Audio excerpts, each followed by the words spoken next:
പക്ഷേ ജൂതന്മാരുടെ ഏക രാജ്യമായിട്ടുള്ള ഇസ്രായേൽ, ആ ഇസ്രായേലിനെ പിന്തുണയ്ക്കേണ്ടതിൻ്റെ ആവശ്യം ഉയർന്നു വരികയാണ്.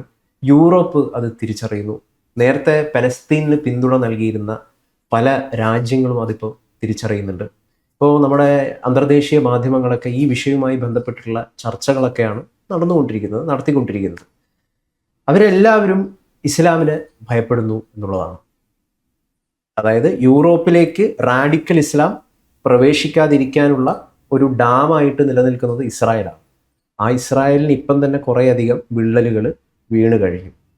ഈ യൂറോപ്പിൽ മുഴുവൻ ഈ ഒരു ഇസ്ലാം ഭീതി പ്രചരിക്കാനുള്ള കാരണം എന്താണ്? ഡെൻമാർക്കിൽ, സ്വീഡനിൽ ഇവിടെയൊക്കെ ഖുറാൻ കത്തിച്ചുകൊണ്ടുള്ള, ഇപ്പം സ്വീഡനിൽ അത്തരത്തിലുള്ള പ്രതിഷേധങ്ങൾ ക്രിസ്ത്യാനികളുടെ ഭാഗത്തു നിന്ന് ഉണ്ടാകുന്നുണ്ട്. അങ്ങനെയുള്ള പല ഭാഗങ്ങളിൽ വാങ്കുവിളി നിരോധിക്കണമെന്ന് പറഞ്ഞുകൊണ്ടുള്ള കഴിഞ്ഞ ദിവസം ഡെൻമാർക്ക് അത്തരത്തിലുള്ളൊരു പ്ലാൻ ചെയ്യുന്നു, അതിനുള്ളൊരു സാധ്യത പരിശോധിക്കുന്നു. ഇപ്പം എങ്ങനെയാണ് മാഷ് ഇതിനെ വിലയിരുത്തുന്നത്? യൂറോപ്പ് ഭീതിയിലാണോ? ഈ ഇസ്ലാമോഫോബിയ എന്ന് പറയുന്നത് വലിയൊരു പ്രതിഭാസമായി വളർത്താൻ യഥാർത്ഥത്തിൽ ഈ ഇസ്ലാമിനകത്ത് തന്നെ ഉള്ള ചെറിയ ചില ഘടകങ്ങൾ, തീവ്രവാദി സംഘങ്ങൾ പ്രവർത്തിച്ചിട്ടുണ്ടെന്നാണ് ഞാൻ മനസ്സിലായത്. അതിൻ്റെ അടിസ്ഥാനത്തിലാണ് അതിശക്തമായിട്ടുള്ള രീതിയിൽ അത് വളർന്ന് വികസിച്ചത് എന്നാണ് നമ്മൾ കരുതുന്നത്. ഇത് മതതീവ്രവാദത്തിൻ്റെ ഒരു ഇക്വേഷനാണ് ശരിക്കും. കാരണം അവരെങ്ങനെ ഒരു മതത്തിൻ്റെ തീവ്രത ശക്തിപ്പെടുത്താനായിട്ട് ശ്രമിക്കുമ്പോൾ അതിൻ്റെ റിയാക്ഷൻ മറ്റ് മതത്തിൻ്റെയും തീവ്രതകളെ ഉയർത്തുകയാണ് വരുന്നത്. കാരണം നേരത്തെ യൂറോപ്പിൽ അങ്ങനത്തെ പ്രശ്നങ്ങൾ ഉണ്ടായിരുന്നില്ല. ഇപ്പോൾ അതുണ്ടായി വരുന്നതിന് കാരണമായിട്ട് ഞാൻ എപ്പോഴും കണക്കാക്കുന്നത് ഇസ്ലാമിസ്റ്റ് സംഘടനകൾക്കകത്തുള്ള നേരത്തെ പറഞ്ഞ തീവ്ര സ്വഭാവമുള്ള ഗ്രൂപ്പുകളാണ്. അവരാണ് ആ പ്രശ്നങ്ങൾ സൃഷ്ടിച്ചിട്ടുള്ളത്. പക്ഷെ അതിൻ്റെ ഒരു ഫലം എന്ന് പറയുന്നത് ലോകത്തിന് ഗുണകരമല്ല എന്ന് തന്നെയാണ് നമുക്ക് മനസ്സിലാക്കാനായിട്ട് കഴിയും. ഇപ്പോൾ സ്വീഡൻ്റെ കാര്യം പറഞ്ഞു, അതുപോലെ തന്നെ ഡെൻമാർക്കിൻ്റെ കാര്യം, ഈ രണ്ടും പ്രത്യക്ഷത്തിൽ തന്നെ ഇത്തരത്തിലുള്ള ചില സംഭവങ്ങൾ കാണിക്കുന്നു എന്ന് നമ്മൾ മനസ്സിലാക്കിയ ഒന്ന് എന്താ വെച്ചാൽ സ്വീഡനിൽ ഖുറാൻ കത്തിക്കുന്നു, അതോടൊപ്പം തന്നെ ഡെൻമാർക്കിൽ വാങ്കുവിളി നിരോധിച്ചാൽ എന്ത് എന്ന് ചർച്ച ചെയ്തു.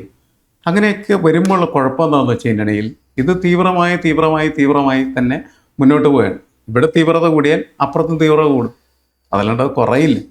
അത് കുറയ്ക്കുന്നെങ്കിൽ എന്ത് വേണം? പരസ്പരമായിട്ടുള്ള ഒരു അംഗീകാരം, പരസ്പരം അംഗീകരിക്കുക എന്നുള്ളതാണ്. അപ്പോൾ ഈ മ്യൂച്വൽ റെക്കഗ്നേഷൻ എന്ന് പറയുന്നത് ക്രൈസ്തവർക്കും അതേപോലെ തന്നെ മുസ്ലിങ്ങൾക്കും നഷ്ടപ്പെട്ടു പോയി കഴിഞ്ഞാൽ അവർ തമ്മിലുള്ള ഈ സ്പർദ്ധ വർദ്ധിച്ചുകൊണ്ടേയിരിക്കുകയുള്ളൂ. പക്ഷേ ഈ യുദ്ധങ്ങളൊക്കെ അതിന് കാരണങ്ങളൊക്കെ വരുന്നുണ്ട് വീണ്ടും. പക്ഷേ ഈ വിഷയത്തിൽ യഥാർത്ഥത്തിൽ തുറന്ന സമീപനത്തിലുള്ള ചർച്ച പോലും രൂപപ്പെടുന്നില്ല. പലരുടെയും താല്പര്യങ്ങൾ കാരണം പല വിഷയങ്ങളാണ് അതിൽ. ശരിക്കും അത്തരത്തിൽ നമ്മുടെ നാട്ടിൽ തുറന്ന രീതിയിൽ ഒരു ചർച്ച, എന്താണ് യഥാർത്ഥത്തിലുള്ള പ്രശ്നം യൂറോപ്പ് നേരിടുന്നത്? ഇപ്പം ഇമിഗ്രേഷൻ പോളിസികളൊക്കെ വളരെ കർശനമാക്കുകയാണ്. അപ്പം എന്തിനാണ് ഇവർ ഇസ്ലാമിനെ ഭയപ്പെടുന്നത്? ആ ഭയത്തിൻ്റെ അകത്ത് എന്തെങ്കിലും കാരണമുണ്ടോ? ഒന്ന്, അങ്ങനെ ഭയം ഉണ്ടെങ്കിൽ ആ മതസംഘടനയിൽ ഉള്ള പ്രധാന മതപണ്ഡിതർ തന്നെയാണല്ലോ ആ അത്തരത്തിലുള്ള ഭയപ്പാടിനെയൊക്കെ പരിഹരിച്ചുകൊണ്ട് പ്രസ്താവനകൾ ഇറക്കേണ്ടതും കാര്യങ്ങളൊക്കെ, അതൊക്കെ നടക്കുന്നുണ്ടോ യഥാർത്ഥത്തിൽ? അതൊന്നും മര്യാദക്ക് നടക്കുന്നില്ല. കേരളത്തിൽ ഉണ്ടായ ഒരു സംഭവം ഉണ്ടല്ലോ, പ്രൊഫസർ ജോസഫിൻ്റെ കൈവെട്ടിയ സംഭവം. പ്രൊഫസർ ജോസഫിൻ്റെ കൈവെട്ടാനുള്ള കാരണം എന്താണെന്ന് വെച്ച് കഴിഞ്ഞിട്ടുണ്ടെങ്കിൽ മതം നിന്നെയാണ് അതിന് കാരണമായിട്ട് കൈവെട്ടിയവർ പറഞ്ഞു. അയാൾ ചോദ്യപേപ്പർ ഇട്ട സമയത്ത് ചോദ്യപേപ്പറിൽ മുഹമ്മദിനെ മോശമായിട്ട് ചിത്രീകരിച്ചു എന്ന് പറഞ്ഞിട്ട് കൈവെട്ടി കഴിഞ്ഞതിന് ശേഷം എന്താണ് സംഭവിച്ചത്?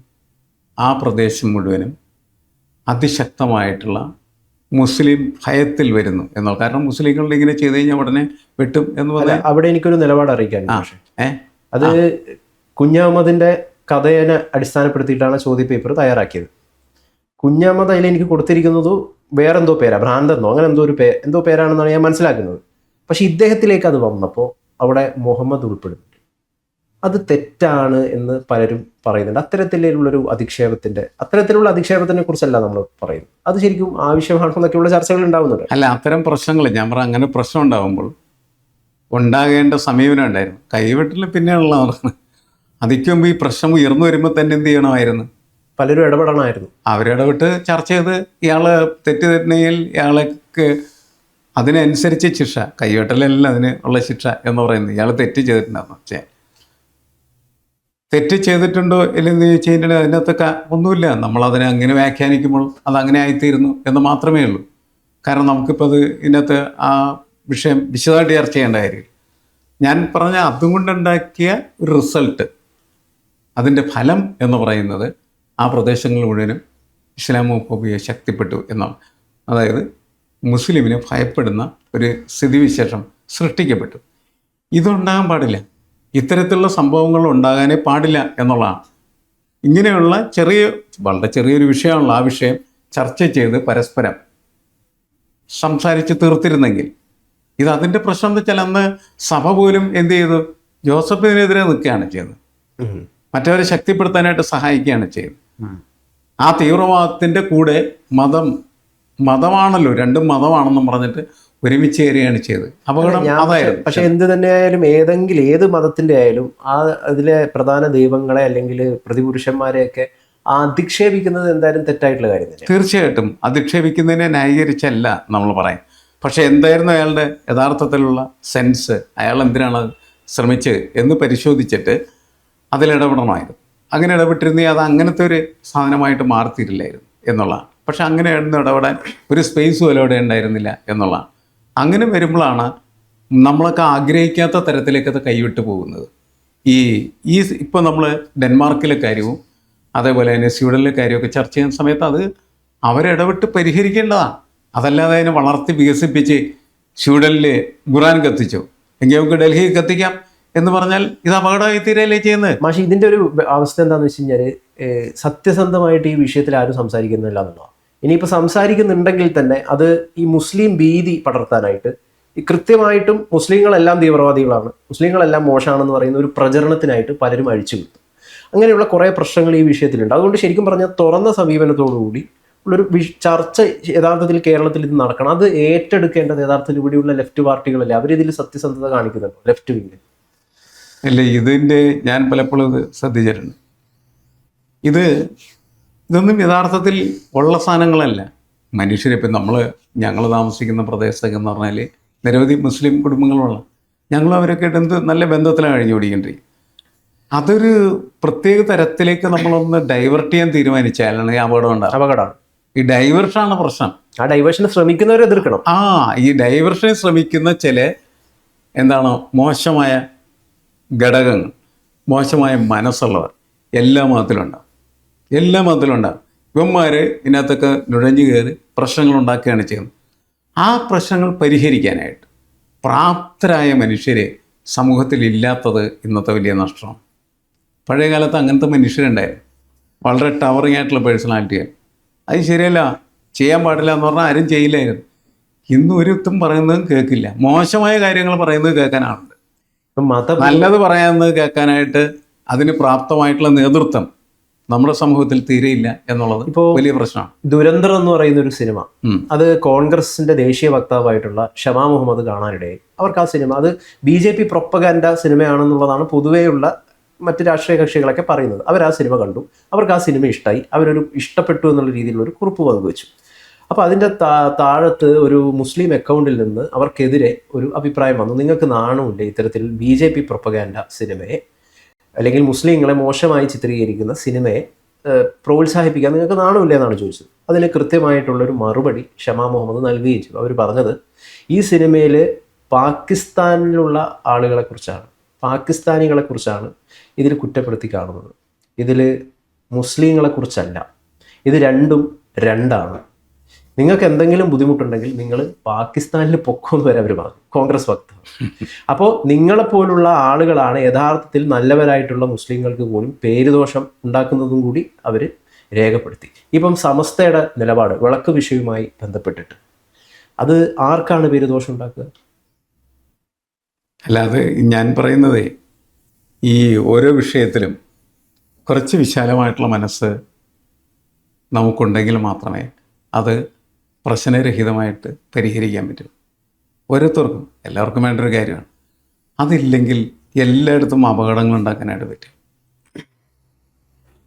എന്തിനാണ് മനുഷ്യനൊക്കെ അങ്ങനെ ആയിത്തീരുന്നതെന്ന് നമുക്ക് ചോദിക്കാമെന്ന് മാത്രമേ ഉള്ളൂ. മനുഷ്യരാണല്ലോ അടിസ്ഥാനപരമായിട്ട് എല്ലാവരും. ഓരോ ഗർഭപാത്രത്തിൽ ജനിച്ചു പോയതിൻ്റെ പേരിൽ ഓരോ മതത്തിൻ്റെ പേര് ചുവന്ന് നടക്കാനായിട്ട് ആ പാവങ്ങൾ ബാധ്യസ്ഥരായി തീർന്നിരിക്കുന്നു എന്നുള്ളതാണ്. പക്ഷേ ഈ മതപുരോഹിത വർഗത്തിന്റെ ചിന്തകളാൽ സ്വാധീനിക്കപ്പെടുന്ന കുറേ മനുഷ്യരുണ്ട്, അവരാൽ നിയന്ത്രിക്കപ്പെടുന്ന ഒരു വലിയ സമൂഹമുണ്ട്. അവരുടെ നിയന്ത്രണം യഥാർത്ഥത്തിൽ ഇല്ലാതാകണം. അതൊരിക്കലും ആവുമെന്ന് എനിക്ക് തോന്നണില്ല. എത്ര കാലമായി നമ്മളിതിനെക്കുറിച്ച് ചർച്ച ചെയ്യുന്നു. പണ്ട് ബ്രൂണോ എന്ന് പറയുന്ന ഒരാളെ ക്രൈസ്തവ സഭ എന്താ ചെയ്ത് ജീവനോടെ മരത്തിൽ പിടിച്ച് കെട്ടിയിട്ട് ചുട്ടുവന്നു. കാരണം എന്താണെന്ന് വെച്ചാൽ അയാളൊരു സത്യം വിളിച്ചു പറഞ്ഞു. സത്യം എന്ന് പറഞ്ഞാൽ എ സയൻറ്റിഫിക് ഫാക്ട്. അദ്ദേഹം പറഞ്ഞത് ഈ പ്രപഞ്ചത്തിൻ്റെ കേന്ദ്രം എന്ന് പറയുന്നത് ഭൂമിയല്ല, സൂര്യനാണ്. ഇതൊരു സയൻറ്റിഫിക് ഫാക്റ്റാണ്. അയാൾ പറഞ്ഞത് ശരിയാണെന്ന് ഇന്ന് നമ്മൾ സമ്മതിക്കുന്നു. അന്ന് പക്ഷേ സഭ അത് സമ്മതിച്ചിരുന്നില്ല. കാരണം എന്ന് വെച്ചാൽ സഭയും ബൈബിളും അതിൻ്റെ തിയറിയും ഒക്കെ ഡെവലപ്പ് ചെയ്ത് വരുമ്പോൾ ഈ ലോകത്തിൻ്റെ കേന്ദ്രം ഭൂമി തന്നെ ആയിരിക്കണം, ഈ ഭൂമി മനുഷ്യന് വേണ്ടി ദൈവം നിർമ്മിച്ചിരിക്കുന്നു എന്നുള്ള സങ്കല്പം അത് തരാൻ പാടില്ല. അത്രേ ഉള്ളൂ അതിനകത്ത് കാര്യം. അതിനാണ് അയാളെ ജീവനോടെ പിടിച്ചെന്ത് ചുട്ടുവന്നത്. പക്ഷേ കുറെ കഴിഞ്ഞപ്പോൾ ശാസ്ത്രം അന്വേഷിച്ച് ഓരോ സത്യങ്ങളിനെ കണ്ടെത്തിക്കൊണ്ടിരിക്കുകയാണ്. അപ്പോൾ അത് കണ്ടെത്തി. ഇതാണ് വിഷയം. ശരിക്കും പറഞ്ഞു അന്ന് പുരോഹിതന്മാർക്ക് സ്വാധീനമുണ്ട്, ഇന്നും പുരോഹിതന്മാർക്ക് സ്വാധീനമുണ്ട്. പുരോഹിതന്മാരാണ് പറയുന്നതാണ് ഇവരെല്ലാം കേൾക്കുകയുള്ളൂ. നമുക്ക് സാധാരണ സമൂഹത്തിൽ ഇപ്പോൾ ഒരു ഹിന്ദു സമൂഹത്തിലെ ഒരു സന്യാസി എന്ന് പറയുന്നത് അതേപോലെ തന്നെ ഒരു മറ്റാരെങ്കിലും അന്ന് പറയുന്ന നമ്മൾ ഭയങ്കര വ്യത്യാസം. സന്യാസി പറഞ്ഞാൽ കേൾക്കും. അല്ല, ഹിന്ദു സമൂഹത്തിലെ പൊതുവെ മറ്റ് രണ്ട് മതങ്ങളെ വെച്ച് കമ്പയർ ചെയ്യുമ്പോൾ ഒരു മതപുരോഹിതത്തിന്റെ നിയന്ത്രണം ഇല്ല. നിയന്ത്രണം വളരെ കുറവുള്ളൊരു ഒരു സംവിധാനമാണ് ഹിന്ദുയിസം എന്നാണ്. എന്നിട്ട് പോലും അവിടെ അങ്ങനെ ഒരാൾ വന്ന് പറഞ്ഞാൽ അയാൾ പറഞ്ഞാണല്ലോ കൂടുതൽ കേൾക്കുന്നത്. മറ്റിടത്തെയും മല്ലാക്കയും അതുപോലെ പള്ളിയിലച്ഛനും ഒക്കെ പറയുന്നത് മഹല്ലുകളുമായി ബന്ധപ്പെട്ട് വീടുകൾ, അതാണ് പ്രശ്നം. എതിരഭിപ്രായം പറഞ്ഞു കഴിഞ്ഞാൽ ഇതിൽ നിന്ന് പുറത്താകുക. ഇപ്പൊ ഫാത്തിമ തഹരിയോട് പറഞ്ഞതെന്താ, പുറത്തു പോകേണ്ടി വരുന്നതാണ് ഇനി ചെയ്തു കഴിഞ്ഞാൽ. ഇങ്ങനത്തെ ഒരു സമൂഹം ഇതൊക്കെ മാറണം എങ്കിൽ നന്നായിട്ട് ഇൻട്രാക്ഷൻസ് നടത്തണം, സംവാദം, തുറന്ന സംവാദത്തിലൂടെ മാത്രമേ അതിനൊക്കെ ചെറിയ ചെറിയ പരിഹാരങ്ങൾ നമ്മൾ കാണുന്നുള്ളൂ. പിന്നെ മനുഷ്യനാവാൻ പഠിക്കണം എന്നുള്ളതാണ്. അതല്ലാണ്ട് മുസ്ലിം ആവാൻ പഠിച്ചിട്ട് കാര്യമില്ല, അല്ലെങ്കിൽ ഹിന്ദു ആവാൻ പഠിച്ചിട്ട് കാര്യമില്ല, ക്രിസ്ത്യാനി ആവാൻ പഠിച്ചിട്ട് കാര്യമില്ല. അവൻ്റെ പ്രധാനപ്പെട്ട ജോലി മനുഷ്യനാവുക എന്നുള്ളതാണ്. അത് അവൻ തയ്യാറാവുമ്പോൾ വളരെയധികം പ്രശ്നങ്ങൾ എന്ത് ചെയ്യുന്നുണ്ട്, പരിഹരിക്കപ്പെടുന്നുണ്ട് എന്നുള്ളതാണ്. ഇപ്പം മാധ്യമം പോലുള്ള മുസ്ലിം കമ്മ്യൂണിറ്റിക്കിടയിൽ ഈ ഭൗതിക സ്വാധീനം ചെലുത്തുന്ന പത്രമാണ്. അവർ പോലും താലിബാൻ അധികാരത്തിൽ വന്നപ്പോൾ പറഞ്ഞെന്താണ്, വിസ്മയങ്ങൾ വന്നിരിക്കുന്നു എന്നാണ്. കഴിഞ്ഞ ദിവസം താലിബാനിൽ നിന്നൊരു ഞെട്ടിപ്പിക്കുന്ന ദൃശ്യം പുറത്തു വരികയുണ്ടായി. നമ്മൾ അതുമായി ബന്ധപ്പെട്ടൊരു വീഡിയോ ഒക്കെ ചെയ്തതാണ്. അതെന്ന് പറയുന്നത് ഒരു വലിയ തുറന്ന ഗ്രൗണ്ട്, 2 സ്ത്രീകൾ മുട്ടും കുത്തിയിരിക്കുകയാണ്. അവർക്ക് ചുറ്റും കുറേയധികം ജനങ്ങളുണ്ട്. ഒരു മതപുരോഹിതനെ പോലുള്ള ഒരാൾ, തലയിൽ കെട്ടും മറ്റേതൊക്കെ വെച്ചിട്ടുള്ള ഒരാൾ ഒരു ചാട്ടവാറ് കൊണ്ട് ഈ സ്ത്രീയുടെ ശരീരത്തിൽ മുഴുവൻ അടിക്കുകയാണ്. ടബേ ടബേ ടബേ എല്ലാ ഭാഗങ്ങളിലും അടിക്കുകയാണ്. പുറകിൽ നിന്ന് ഈ ജനം ഈ ആരവങ്ങൾ ഒഴിക്കുകയാണ് ഓരോ അടി ഉണ്ടാകുമ്പോൾ. ഇതിനെതിരെ ഒരു ലേഖനം അല്ലെങ്കിൽ ഒരു ആർട്ടിക്കിൾ മാതൃഭൂമി ആഴ്ചപ്പതിപ്പിലോ മാധ്യമത്തിലോ വരാനുള്ള സാധ്യതയില്ല. സാധ്യത ഇപ്പം ഇല്ല എന്നാണ് നമ്മൾ മനസ്സിലാക്കണം.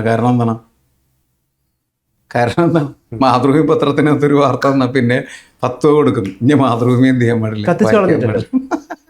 കത്തിച്ചു കളഞ്ഞ കുഴപ്പമില്ലായിരുന്നു. കാരണം അവൻ്റെ മാർക്കറ്റിങ്ങിന് പ്രശ്നം ഉണ്ടാക്കുന്നതാണ്. അത് വാങ്ങരുത് എന്ന് പറഞ്ഞ് പ്രശ്നം ഉണ്ടാക്കി. എല്ലാവരും അതാണ് ഇപ്പോൾ ചെയ്തുകൊണ്ടിരിക്കുന്നത്. അത് നമ്മളൊക്കെ കുറേ കൂടി ഇടുങ്ങി നശിച്ചുകൊണ്ടിരിക്കുകയാണെന്നുള്ളതാണ്. അതാണ് പ്രധാനപ്പെട്ട പ്രശ്നം.